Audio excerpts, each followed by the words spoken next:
Watch WRDW News at 5:30 weekdays for What the Tech. Sponsored by Augusta Preparatory Day School, leading the CSRA in STEM education. The First Alert Team, named best in Georgia.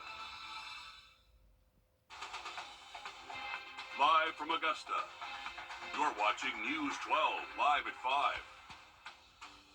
An Augusta University student identified as the woman killed on the University of Georgia's campus yesterday. A friend claims 22-year-old Laken Riley went for a run around the intramural fields on the Athens campus but did not return. The Athens Clark County Coroner's Office is now calling this a homicide. Local and state agents all working together in this investigation.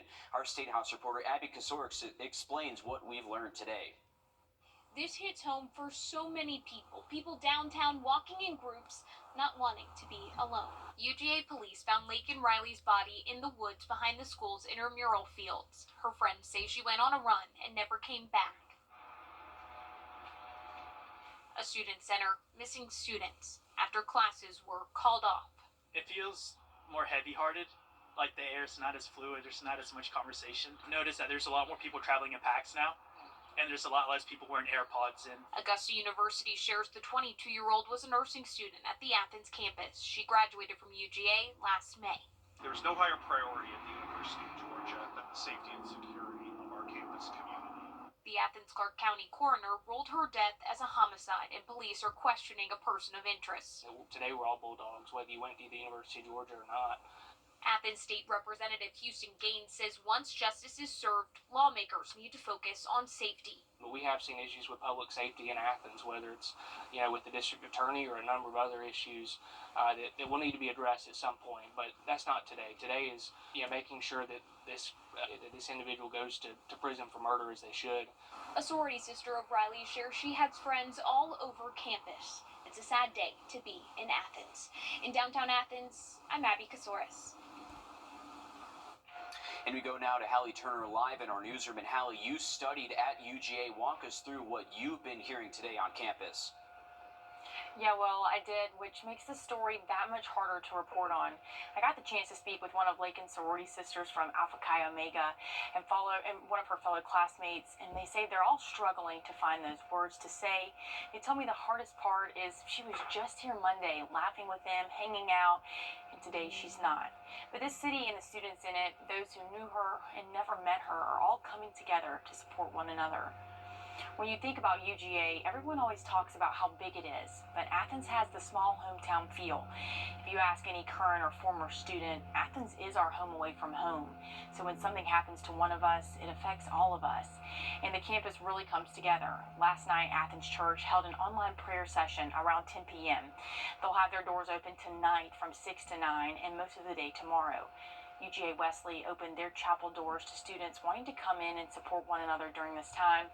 And on Millage Avenue, Greek Life came together for a late-night worship session. And talking about where all of this happened, investigators say this all took place in East Campus at Lake Herrick. Hallie, tell us about that area on campus. Yeah, well, Lake Herrick is a place where I actually spent many afternoons and considered it one of my safe places, and so do other students. If you weren't studying out there or you weren't under the pavilion, a lot of students walk or run around over that way on East Campus. But honestly, to know something this tragic happened at a place that brings so many of us peace, it's hard to put into words. It's not far from the highway, neighborhoods, and student housing, and now it will be remembered for different reasons. All right, thanks, Hallie, for staying on top of that for us. A tragic situation there unfolding in Athens. Of course, we'll continue to follow this story as more information is released. Very sad story there out of Athens. Weather-wise today, we have brought in events. All right, thanks, Riley. A decision could come as early as next week into the inquiry into Fulton County District Attorney Fani Willis. She could be disqualified from prosecuting former President Donald Trump. The Fulton County DA's office confirming no closing statements will be made today. Last week, Judge Scott McAfee heard intense testimony over Willis's romance with her special prosecutor Nathan Wade. Experts say Willis could act now to limit the damage. It will be very interesting to see what, if anything, Fani Willis's office does in anticipation of a ruling from Judge McAfee, as they can almost short circuit his interest or application of a remedy by making moves themselves, such as removing Mr. Wade from the prosecution.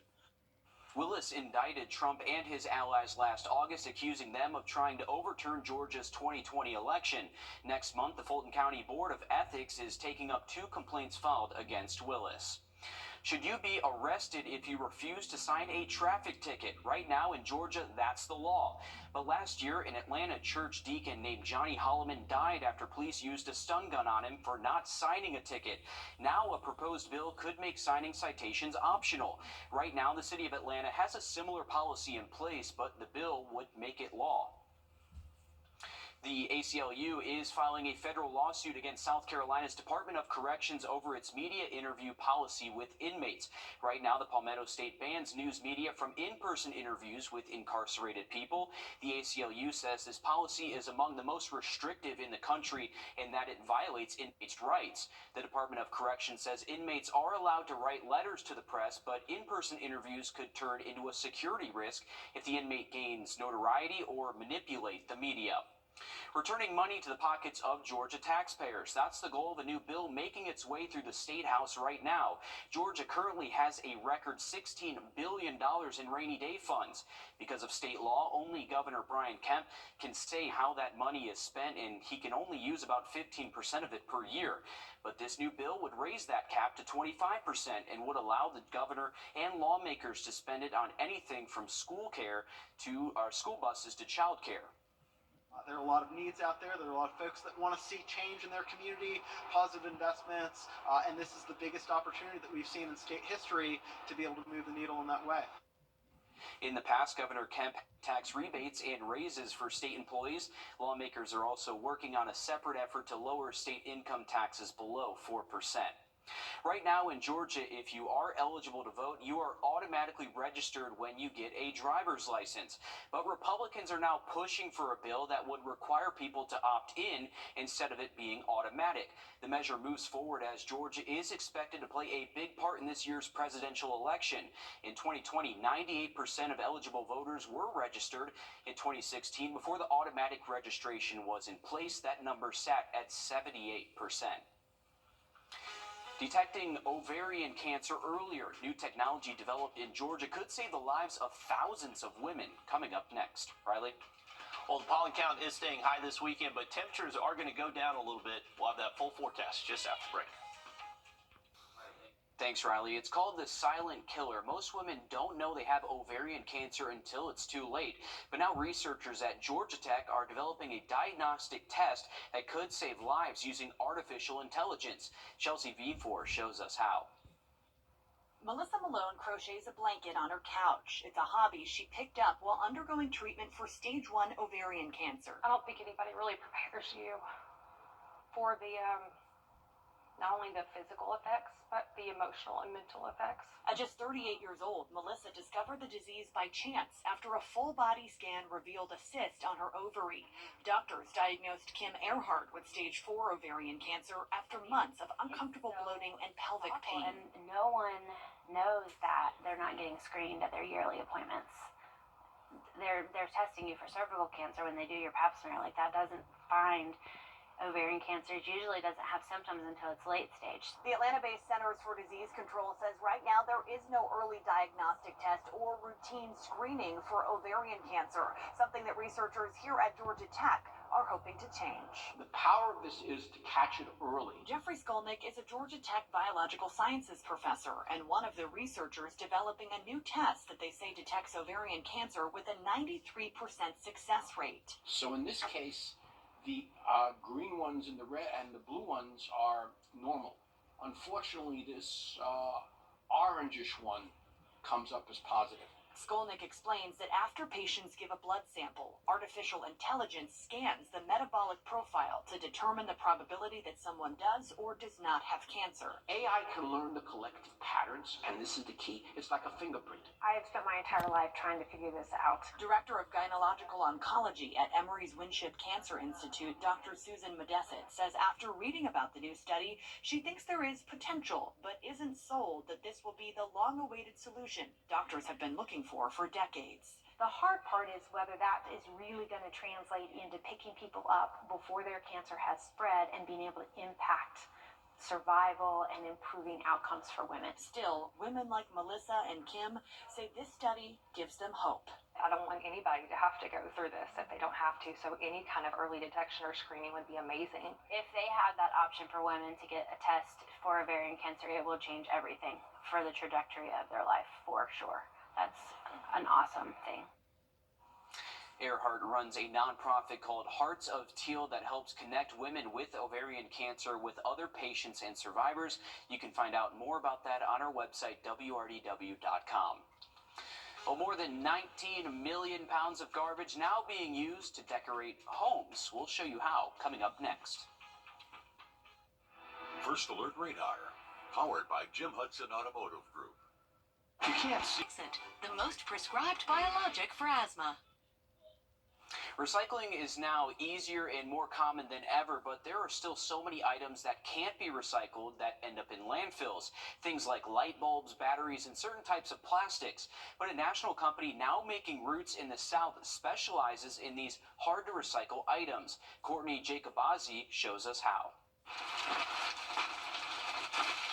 At Wrdw in West Midtown, operations manager Jackie Dorridge and her team are working hard every day to keep the things that don't belong in our landfills out. Since Wrdw began, we saved 19 million pounds of materials from landfills nationwide. And while many of us have recycle bins provided to us by the city, they can't accommodate a lot of common household items. So over here, this is a fun one. Bottle caps. Lots and lots of bottle caps. Oh my gosh, there's thousands.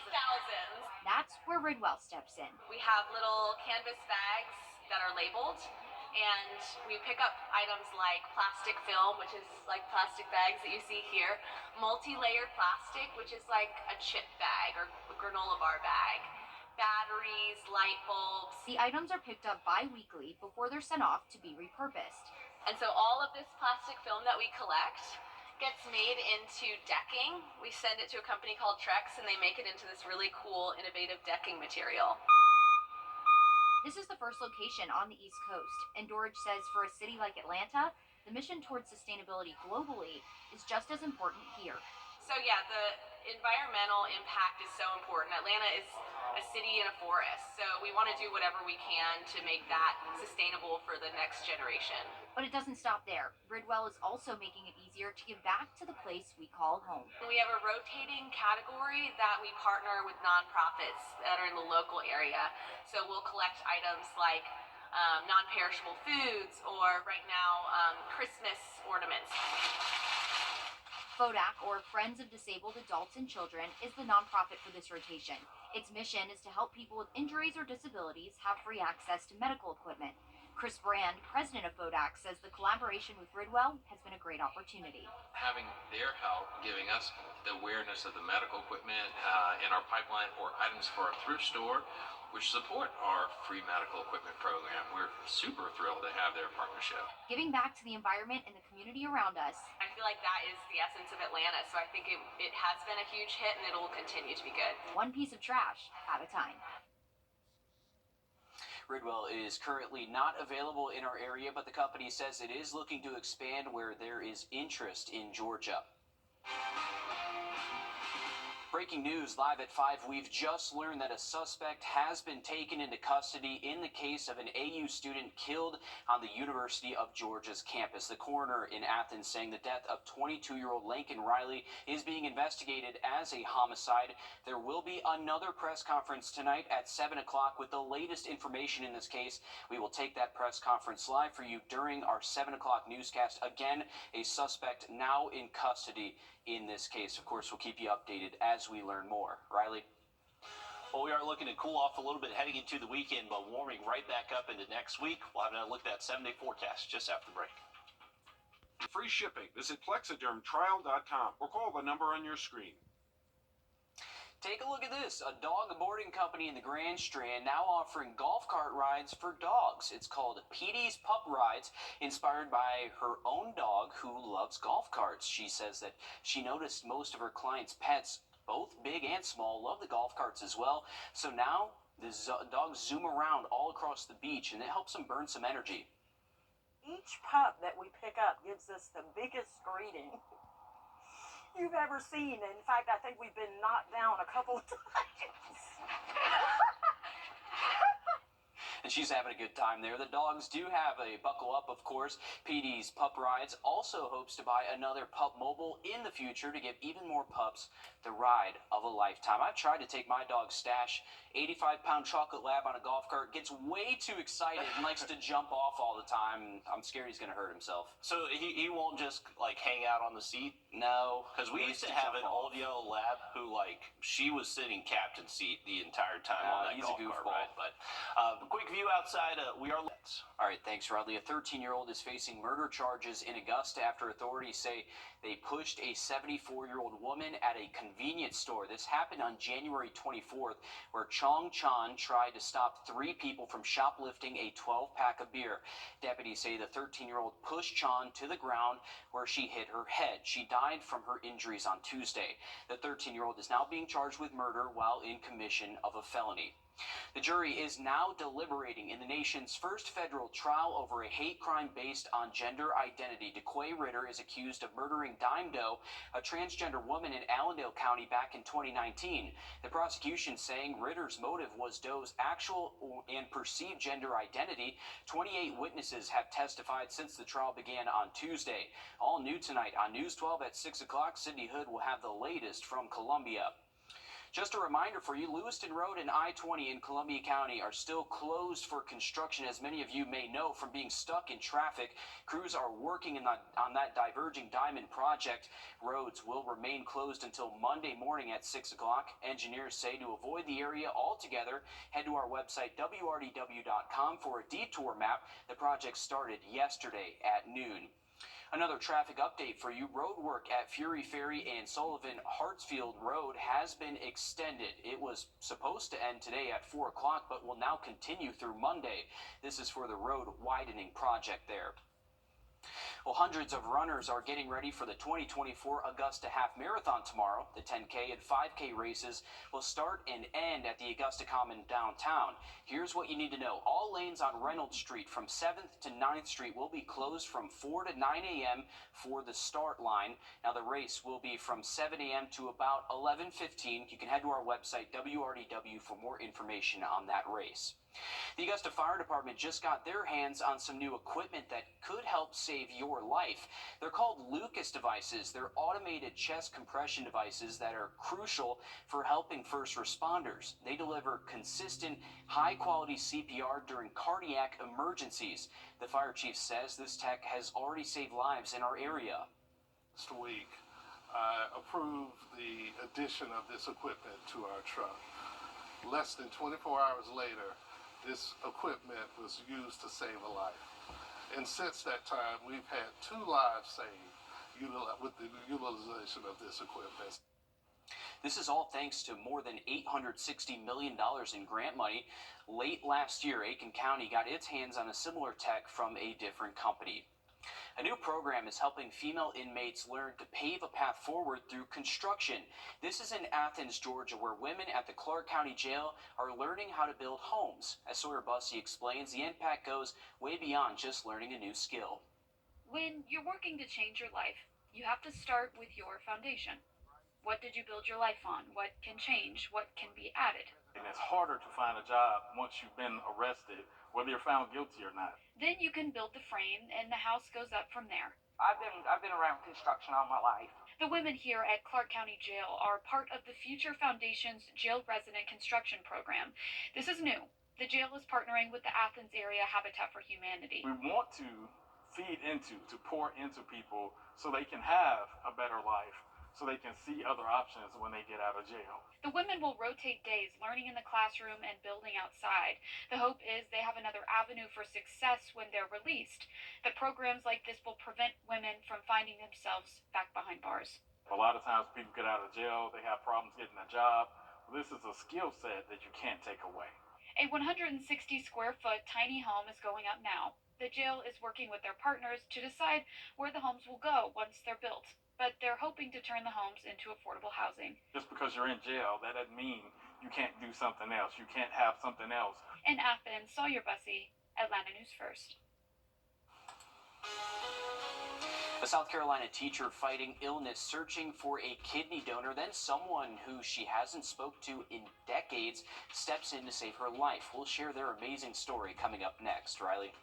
Well, after a wet start to the day, we are drying out and picking up the wind as we head into the weekend. We'll have that full forecast next. Time and Thursday. Thanks, Riley. A South Carolina woman was recently given a second chance at life after she received a kidney from a living donor. However, it turns out that she and her donor met decades earlier. Rashad Williams spoke with the two women about their special bond. A simple scroll through Facebook late last year led City of Greenville employee Lynn Watkins to embark on an unexpected but truly life-changing journey. Lynn stumbled across the story of Miss Teresa Lewis. WYFF News 4 first told you about the longtime teacher at Wren High School who could die if she didn't get a new kidney. I needed to give this kidney. It was a God-given feeling that I needed to help Teresa. It turns out Lynn and Teresa knew each other, a testament to the way life creates full circle moments. Both of our girls are in their early 30s now, but they met in 5th grade, and Teresa and I met through them. We were chaperones on field trips, we were soccer moms. And then when our girls graduated from high school and went on to college, we didn't have all that time together. But it seems time was standing still. The two picked up where they left off when Lynn discovered she was a perfect match to donate. She's got an incredible smile, so just seeing that is a blessing. Lynn picked up the phone and called Teresa to let her know she'd be getting a second chance at life.